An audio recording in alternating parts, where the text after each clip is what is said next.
Buenos días, chicos. Hoy vamos a tratar un tema que se llama evolución. Entonces, para poder entender este tema de evolución tenemos que definir qué es la evolución. Entonces, evolución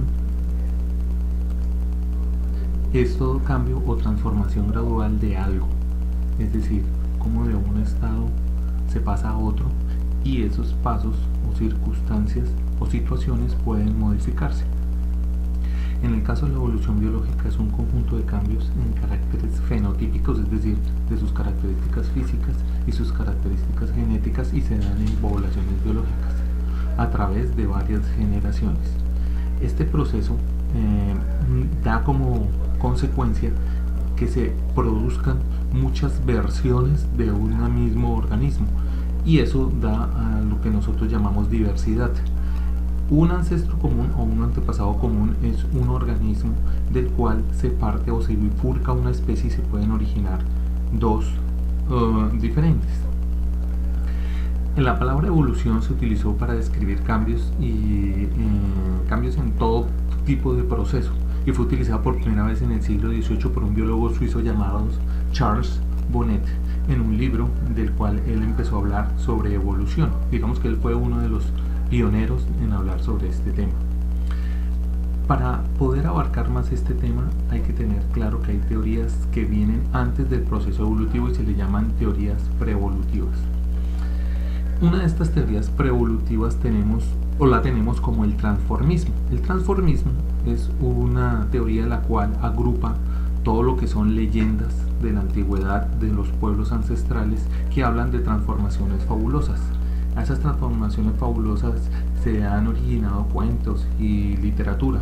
Por ejemplo, las dríadas, como lo que vemos en la imagen, sale de la versión de que los árboles pueden volverse humanos, o por ejemplo de fábulas en las cuales se mezclan animales, como en este caso esta foto que vemos ahí de un pájaro lobo. El fijismo o creacionismo es una teoría según la cual nos dice que la naturaleza, especies animales, vegetales y el mismo hombre son una especie ya definida, acabada, es decir, que vienen originadas por un ser superior, un organismo superior, nos creó, y estas especies no se modifican a través del tiempo. Esto se plasma mucho en el Génesis y en las teorías teológicas, y resultaba algo difícil de explicar, por ejemplo, con el caso de los fósiles. ¿Sí? Los fósiles fue una de las maneras de contrarrestar el fijismo, y a partir de ahí, del desarrollo de los fósiles, se creó lo que se llama el catastrofismo. El catastrofismo, Charles Cuvier, que era uno de los padres del estudio fósil, hablaba que el catastrofismo es una de las explicaciones por las cuales se encuentran fósiles. El catastrofismo, como ya les dije, George Cuvier fue uno de los padres del cual hablaba eso, y él nos decía que las grandes extinciones se producían a través de efectos catastróficos, como por ejemplo el diluvio universal. Y a partir de aquí, de estas catástrofes, un meteorito cual eliminó a los dinosaurios, se genera o cambia pues la estructura de la vida, pero se mantiene desde el punto de vista creacionista. Dentro de las teorías evolutivas empezamos a hablar desde el siglo XIX, que surgen unas nuevas teorías que hablan sobre que los seres vivos se cambian a través del tiempo, y a esto se le llamaron teorías evolutivas.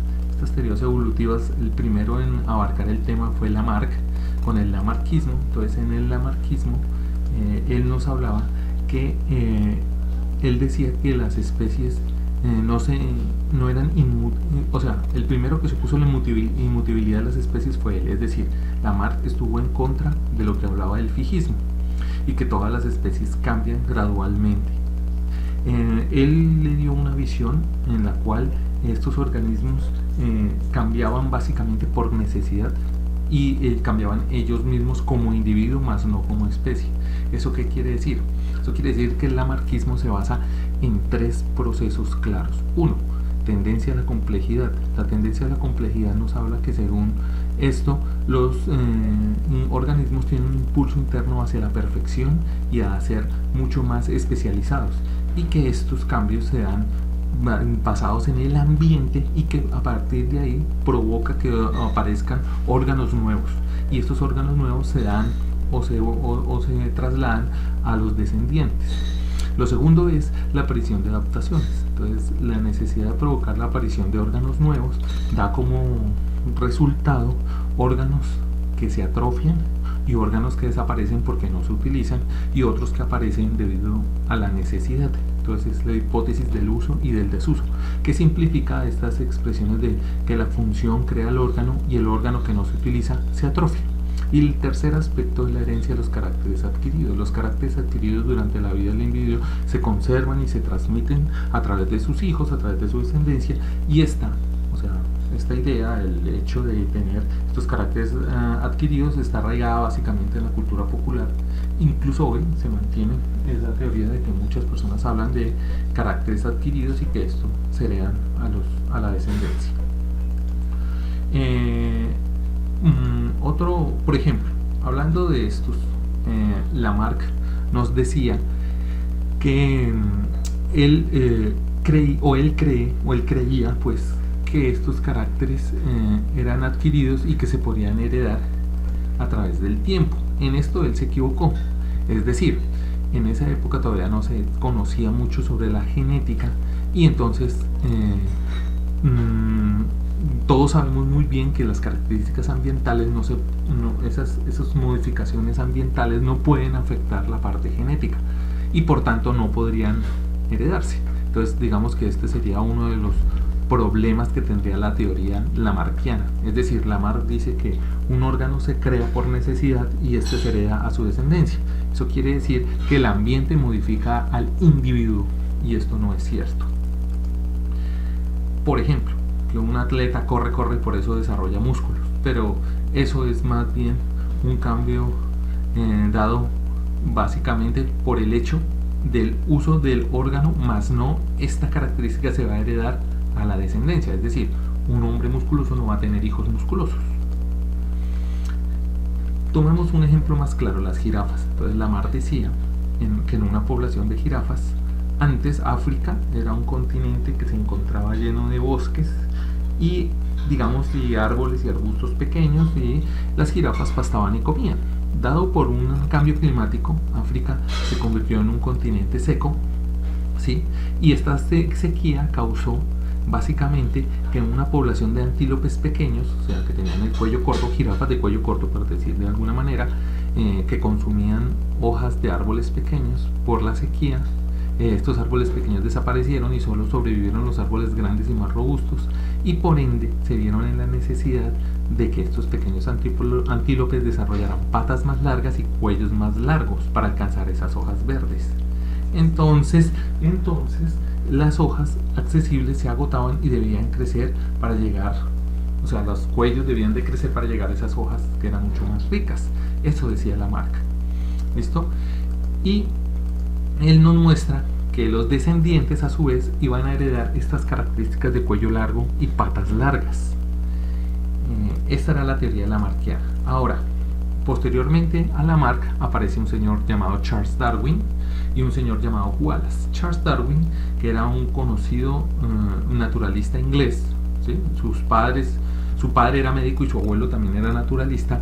Se embarcó en un viaje, básicamente en el Beagle, atravesó el mundo y se dio cuenta que las especies cambiaban básicamente según el ambiente, es decir, que el ambiente ejercía un poder selectivo sobre estas especies y que sobrevivía el más fuerte. Esta teoría también fue adoptada por el señor Wallace al mismo tiempo, y digamos que ellos al tiempo sacaron esta teoría, y a ambos científicos se les atribuye el hecho de la selección natural. Entonces Darwin hablaba que la selección natural básicamente era un proceso por medio del cual el ambiente hacía que favoreciera a ciertos individuos. ¿Cómo comenzó Darwin para poder llegar a esta teoría? Entonces él básicamente empezó a estudiar medicina por influencia de su padre, pero al final decidió estudiar naturalismo debido a que su abuelo era naturalista. Él a los 22 años se embarcó en un viaje en el barco Beagle El barco Beagle era un proyecto inglés el cual buscaba recolectar especies de todo el mundo y llevarlo al Museo de Historia Natural inglés. Él se embarcó y por los diferentes viajes por Asia, África y finalmente en Sudamérica, en la isla Galápago, fue donde él tomó pruebas sobre el proceso evolutivo. Allí observó básicamente un ave que encontró en el territorio, en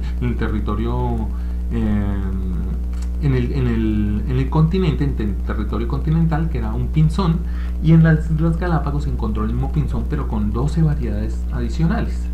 Entonces ahí se dio cuenta que de las 12 variedades todas tenían cambios en el pico y en la coloración. Estas diferencias podían estar conectadas por el hecho de que cada especie vivía en un ambiente diferente y tenía como tanto una alimentación distinta. Entonces desde ahí Darwin empezó a alinear acerca de estas teorías evolutivas y se dio cuenta básicamente que esta necesidad, el hecho de la necesidad de estar aislados uno y de tener un alimento diferente, proveía como lo que yo les había hablado, un antepasado común, es decir, que había un organismo que tenía una característica muy similar entre las 3 especies. Entonces empezó a formular hipótesis sobre cómo había surgido estos procesos y de ahí sacó la teoría del origen de las especies que publicó posteriormente en 1871, en el cual menciona que los organismos van a tener ciertas características que le van a permitir poder cambiar o poder no cambiar, sino que una población, o sea, Darwin decía, hay una población, la población es muy diversa, hay muchos organismos con muchas características. Dependiendo qué hay en el ambiente y qué comida hay, eso va a favorecer a ciertos individuos y a otros no. ¿Eso qué quiere decir? Eso quiere decir que la teoría darwiniana se basa en 3 principios. 1. La elevada capacidad de reproducirse de los seres vivos, es decir, entre más descendencia tengan, mucho mejor. 2. La variabilidad de la descendencia, es decir, que sus hijos todos sean diferentes entre sí.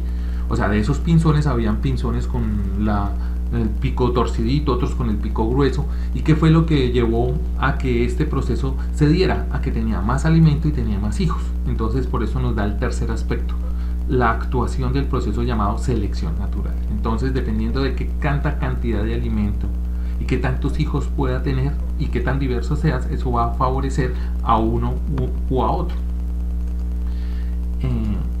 Un ejemplo, las tortugas, por ejemplo, pueden poner 200, 300, 400 huevos en un desove y producir esos 200 o 400 pequeñas tortuguitas. Ellas a su vez van a salir al mar, pero de estas 200 o 300 a la edad adulta van a sobrevivir 2 o 3 máximo. Eso va a influenciar a que el más fuerte es el que va a sobrevivir y va a generar descendencia posterior. Los más débiles van a desaparecer. Eso es básicamente uno de los aspectos. Y 2, que tenga una elevada capacidad reproductora. Si no pudiese poner toda esa cantidad de huevos, obviamente no podría garantizar que en la siguiente generación hubiese 1, 2 o 3 adultos. Bueno, ahora vamos a hablar sobre las jirafas desde el punto de vista darwiniano. Entonces, ¿qué nos dice? Nos dice que en un principio habían jirafas en la misma población habían jirafas de diferentes tamaños. Había jirafas pequeñas, medianas, grandes, patas cortas, patas largas, cuello corto, cuello largo. Y el hecho del efecto climático causó que solamente las jirafas de cuello largo y tuviesen las patas más largas eran las que se alimentaban. Las de cuello corto y patas cortas no. Entonces estas murieron de hambre y no tuvieron descendencia. En cambio, las jirafas de cuello largo y patas largas tuvieron más descendencia. Eso hace que ahorita tengamos jirafas de este tamaño. Eso es selección natural. En el caso, por ejemplo, de las cebras, se dice, o de otros miembros de otras especies, se dice que se lucha por la sobrevivencia, es decir, el más fuerte es el que va a sobrevivir, el que más puede comer, el que más puede tener descendencia es el que va a tener esto. Esto se dio gracias a un pensamiento del señor Thomas Malthus. Thomas Malthus era un economista inglés que escribió hizo un ensayo en el cual hablaba, o un trabajo en la universidad, que escribió que la población humana tendía a crecer exponencialmente, es decir, entre más se crecía, ella necesitaba más alimentos, o sea que era un proceso exponencial, pero esto no era infinito.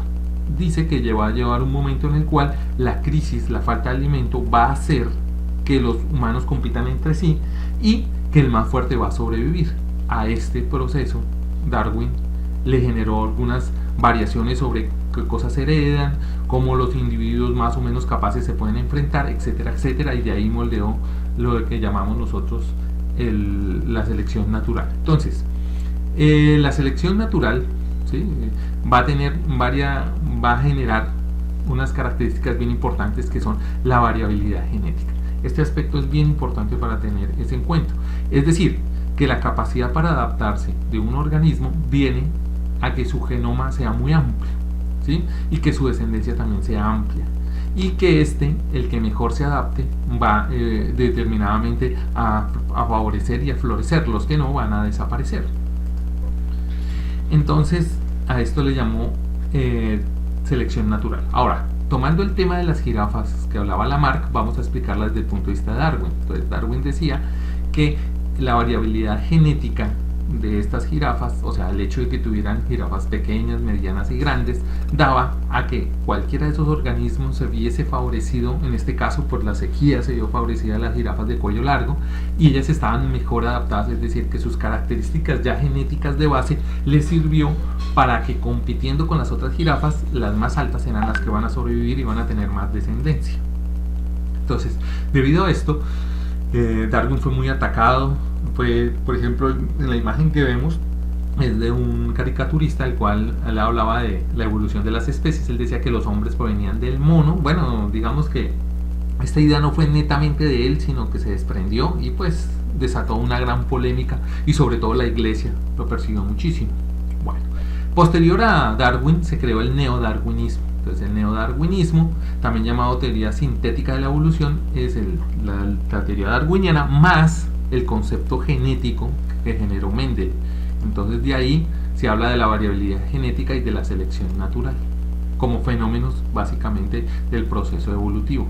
Entonces, tenemos que una población suficientemente diversa tiene más probabilidad de sobrevivir, y que en el caso, por ejemplo, voy a ponerles un ejemplo puntual, el caso de la mariposa del abedul, que es una mariposa inglesa, que este caso es real, ocurrió en Manchester en 1850. Entonces, ¿qué nos cuenta el caso? El caso nos cuenta que las mariposas, como la que vemos aquí, que estoy bordeando, es una mariposa que se posaba en las cortezas del abedul. El abedul es un árbol blanco, ¿sí?, que tiene algunos visos. Entonces, esta mariposa que tenía blanco con visos se veía favorecida porque permanecía, digamos, mimetizada sobre esa corteza. Y también dentro de la población de esas mariposas habían algunas que sufrían un cambio, sus genes producían más melanina de lo normal y que se generaban mariposas negras, oscuras. Esto causaba que los depredadores, las aves, consumieran más fácilmente a las negras porque eran más visibles sobre aquellas que tenían esos visos moteados. Pero resulta que Manchester en 1850 empezó a ubicar muchas fábricas, y estas fábricas empezaron a utilizar carbón. El carbón hizo que se pegase ese hollín sobre las cortezas de los abedules y se convirtieron en cortezas oscuras. Esto se vio favorecida aquellas mariposas que tenían esa extraña producción de melanina, que eran negras, y si ustedes ven, se mimetizaban mucho mejor con ese abedul, y aquellas que antes se mimetizaban bien, eran miméticas con la corteza del abedul, quedaban expuestas a los depredadores. Esto causó que estas mariposas empezaran a ser más consumidas que estas, y la población se invirtió. Es decir, antes, cuando los abedules tenían esa corteza normal, el 99% de la población eran como ellas y apenas el 1% eran mariposas negras. Ahora, con este cambio en el clima, básicamente en la acción del hombre, generó que ahora el 99% de las mariposas fueran negras porque se reproducían más, eran menos depredadas, y las mariposas moteadas eran más depredadas y solo había el 1%. Esto es un ejemplo de cómo un cambio en el clima generó o favoreció más a una mariposa que a otra. Posteriormente, en Manchester se eliminaron esas fábricas de carbón, y de nuevo volvieron a generar un ambiente sano sin ese hollín, y los abedules volvieron a generar esa corteza blancuzca. De ahí empezaron a depredarse más las mariposas negras que las mariposas moteadas, y por ende, como aquí lo tenemos, mira, aquí tenemos una mariposa moteada y aquí tenemos una mariposa negra, se empezaron a depredar más las mariposas negras que las moteadas, y esto causó que ahora el 99% de las mariposas sea moteada y el 1% negra. Esto es un ejemplo de selección natural, que era lo que decíamos, ¿sí? Entonces, las teorías más recientes sobre la evolución hablan sobre el neutralismo, que fue una teoría publicada por un japonés, Moto Kyuma, en el 68, que proponía que la selección natural se comporta de una manera neutra sobre la cantidad de genes mutantes, o sea que ni los favorece ni los elimina, y que eso se da gracias al azar. Y el equilibrio puntuado nos habla del Stephen Jay Gould y Niels Eldredge en 1972, que defendían que la evolución no es gradual y continua, sino que se produce gracias a saltos, es decir, que no es un paso lento, sino que estas evoluciones se dan a grandes rasgos en diferentes momentos. Ok, las pruebas de la evolución nos habla básicamente de, hay pruebas anatómicas, ¿sí? Por ejemplo, en el caso de las ballenas, que son una especie de mamíferos que evolucionaron fuera del mar y después volvieron a ingresar al mar. Entonces ahí vemos cómo ellos, por ejemplo, generan dedos igual que un mamífero normal, o como los murciélagos. Entonces aquí tenemos de órganos homólogos, cómo los órganos homólogos cambian para generar una nueva función. Eso es lo que llamamos una evolución divergente. Y tenemos pruebas anatómicas, por ejemplo, como las analógicas, es decir, que hay muchos individuos que mantienen el mismo proceso, ¿cierto?, aunque sean especies diferentes. Es decir, que es una evolución convergente, que los organismos empiezan a generar formas mucho más versátiles. En el caso del mar, los delfines, los tiburones o los insectos generan una forma hidrodinámica. Esto es una evolución convergente. ¿Listo? Entonces, y esto se aporta o se basa o se fortifica gracias a la estructuración de lo que llamamos órganos vestigiales. Son aquellos órganos que ya no se utilizan, que antes se utilizaban pero ya no, y quedan remanentes en la evolución. Y estos órganos vestigiales básicamente son órganos atrofiados sin función que existían en antepasados comunes. Otro aspecto que es importante para fortalecer este proceso evolutivo son las pruebas embriológicas. Cuando un embrión empieza a formarse, vamos a ver en esa formación pequeños cambios que son como un remanente evolutivo de lo que ha ocurrido en la especie. Es decir, por ejemplo, a nosotros les va a aparecer agallas igual como a los mamíferos, a las vacas y al humano, van a aparecer agallas igual que en el pez y van a generar ciertas características muy similares. Estos son pruebas embriológicas que se pueden dar como un remanente evolutivo. Tenemos también pruebas bioquímicas, es decir, se basan básicamente en búsquedas moleculares de proteínas, ácidos nucleicos, enzimas, etcétera, etcétera, que tienen cosas comunes entre especies, y esto nos da una prueba de que en un pasado muy cercano muchas especies tuvieron relación entre sí. Ok, entonces las pruebas taxonómicas nos dicen que hay muchos organismos que se originaron a partir de otros. Esto es lo que nosotros hablábamos del ancestro común, y ese ancestro común dio la divergencia a nuevos ancestros. Entonces generan organismos intermedios o especies intermedias que pueden dar explicación a otras, lo que nosotros llamamos antepasados intermedios. Y las pruebas biogeográficas encontramos organismos que tienen características similares a través de organizaciones como grupos de especies que son parecidas o emparentadas o que tienen características muy similares. Esto nos daría que evidentemente en algún momento nosotros estuvimos unidos geográficamente y ahora nos separamos. Y por último tenemos las pruebas biogeográficas, que nos muestran que todas las especies provienen de una única especie y que originó a todas las demás a medida que los individuos fueron cambiando. Y lo otro es las pruebas paleontológicas, que son estudios de fósiles, los cuales los fósiles nos pueden indicar que evidentemente hay relaciones cercanas entre especies y que éstas se fueron cambiando a través del tiempo. Ok, gracias.